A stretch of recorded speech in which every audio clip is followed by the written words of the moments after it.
સુરત ગ્રામ્ય એલસીબી નો Shiv palace shopping સેન્ટરમાં દરોડો, 13 લાખથી વધુના નકલી બ્રાન્ડેડ માલ સાથે એકની ધરપકડ. સુરત ગ્રામ્ય એલસીબીએ જોડવા ગામના શિવ પેલેસ શોપિંગ સેન્ટરમાં મોટી કાર્યવાહી હાથ ધરી છે. દરોડા દરમિયાન જાણીતી બ્રાન્ડ્સના નામે વેચાતી ડુપ્લિકેટ પ્રોડક્ટ્સના ભંડાફોડ થયો છે. પોલીસ સ્થળ પર તપાસ કરીને મોટા પ્રમાણમાં નકલી માલ સામાન જપ્ત કર્યો છે. પ્રાથમિક અંદાજ મુજબ ₹13.22 લાખથી વધુ ગેરકાયદેસર સ્ટોક મળ્યો છે. આ નકલી પ્રોડક્ટ્સ વિવિધ જાણીતી કંપનીઓના નામે વેચાઈ રહી હતી. સમગ્ર ગેરકાયદેસર વેપાર શોપિંગ સેન્ટરના એક યુનિટમાં ચાલતા હોવાનું ખુલ્યું છે. કાર્યવાહી દરમિયાન પોલીસે વિવેક દીપકભાઈ ફળદુની ધરપકડ કરી છે.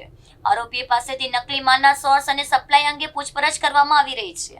એલસીબી ટીમે સ્થળને સીલ કરીને વધુ પુરાવા એકત્રિત કર્યા છે. નકલી માલના વિતરણ નેટવર્કને લઈને વધુ તપાસ શરૂ કરવામાં આવી છે.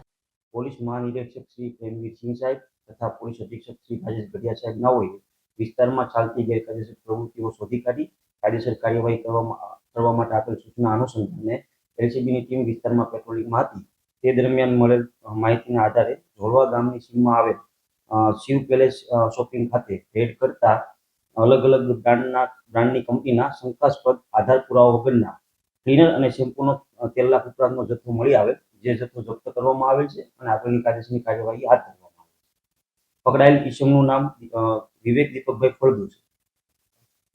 પ્રાથમિક પૂછપરછ અનુસાર આજે ડબ્બા અને સ્ટીકર જે યુપી ખાતેથી મંગાવવામાં આવતા હતા અને અહીંયા લોકલ માર્કેટમાંથી લૂઝ શેમ્પુ ખરીદી અને એમાં ભરવામાં આવતું.